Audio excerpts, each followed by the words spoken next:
안녕하세요. 국쌤입니다. 오늘은 51번째로 혜민 스님의 문제를 불러온 우리 사회에 대해 말씀을 드릴까 합니다. 우리는 사람들을 두고 좋은 사람이다, 그렇지 않은 사람이다, 이렇게 구분하려는 성향이 참 강한 사회다. 평소 이런 생각을 갖고 있습니다. 그런데 완전한 선인이나 완전한 악인은 참 드물지 않을까요? 대개 한 사람 안에는 좋은 면과 부족한 면이 뒤섞인 경우가 많다고 보는 거죠. 그런데 대중들은 돈을 욕망하는 사회에서 포기하기 어려운 돈을 기부하면 참 선하다, 이런 이미지로 바라보기 시작하죠. 한 인간의 선이라고 하는 문제는 기부나 봉사보다는 삶과 일상의 문제인 거죠. 그리고 단순하게 규정하기는 참 어려운 문제라고 생각합니다. 대중의 이미지로 살아가는 사람들은 언제든지 약자를 배려한 기부나 봉사를 통한 이미지 마케팅이 가능하다고 생각해요. 그래서 의지와 상관이 없는 선행을 할 수가 있죠. 또 그게 득이 되기도 하고요.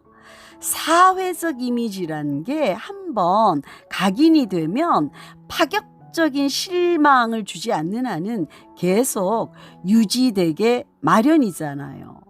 사회 대중은 유포되는 말과 기사 한 줄로 특정인에 대한 이미지를 간직하게 되는 건 아닌가, 이런 생각을 합니다.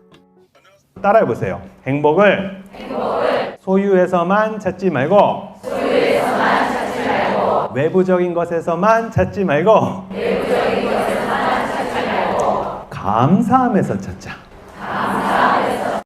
혜민 스님의 일은 물욕을 벗어나 마음 치유를 주는 맑고 청빈한 이미지에서 비롯된 거라 생각합니다.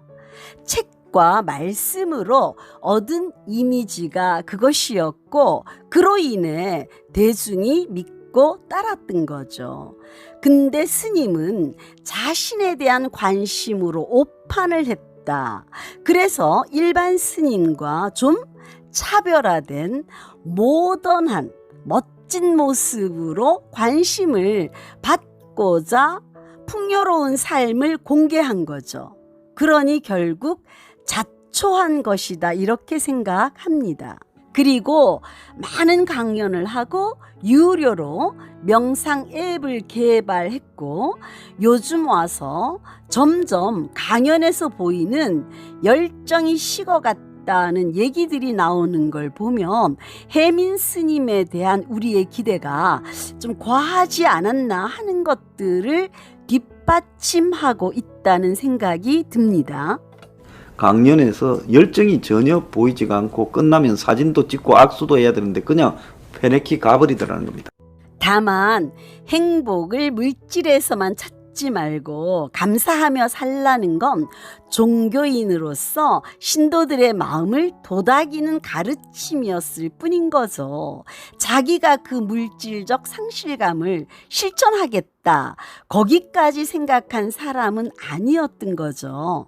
법정 스님께서 무술가 가능하셨던 것은 책 인세가 있었기 때문이다. 신도나 주지에게 아쉬운 소리 안 해도 살 수가 있어야, 그리고 또 어느 정도 베풀 능력이 되어야 아이러니하게도 무소유도 가능해진다. 저는 먹방들을 보면서 대부분 커뮤니티에 기부 인증서가 올라와 있는 걸 보고 처음엔 의아했어요. 그런데 댓글을 보니 좋은 일을 한다며 칭찬 일색인 거예요. 그래서 먹방 유튜브가 거둔 수익의 일부를 어려운 단체에 기부를 하면 이미지가 개선되고 또 구독자가 느는구나 하는 그런 것을 알게 되었어요. 생각이 저를 좋아하시는 분들이 제 영상을 봄으로써 이렇게 제가 이런 거를 가질 수 있는 거기 때문에 제가 기부를 받는다 이런 생각이 들더라고요. 내 사회에 환원을 해야겠다. 이렇게 기부를 통해 나누는 모습을 보여주면 대중적 호감이 급상승하죠. 그래서 유명인은 대중과 팬을 위해서 기부를 선택하게 되기도 하죠. 수많은 기부 중에서 자발적인 것, 이미지 관리적인 것, 그걸 가려내는 것은 인간의 영역이 아니라는 생각이 듭니다.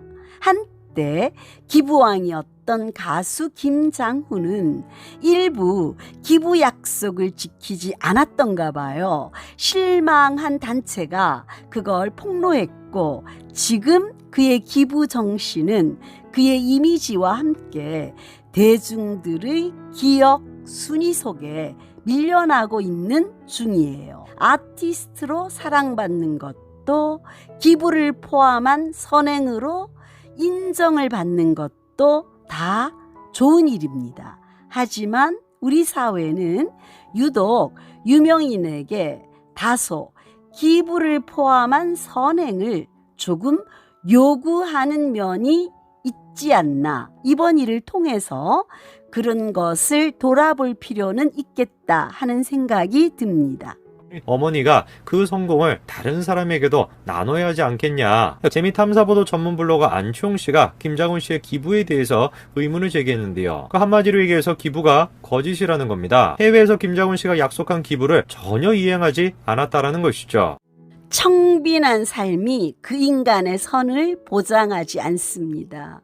또한 가진 돈을 내어놓는 기부가 선의 증거가 될 수도 없다는 생각이에요.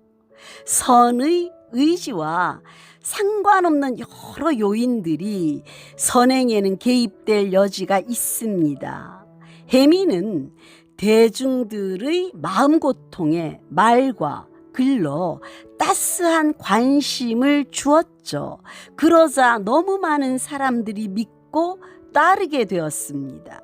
외국에서 생활했던 혜민은 호화로운 자택 공개가 불러올 결과를 전혀 예측하지 못했던 어찌 보면 좀 순진하고 어리석은 면이 있는 사람이다. 그런 생각도 들어요.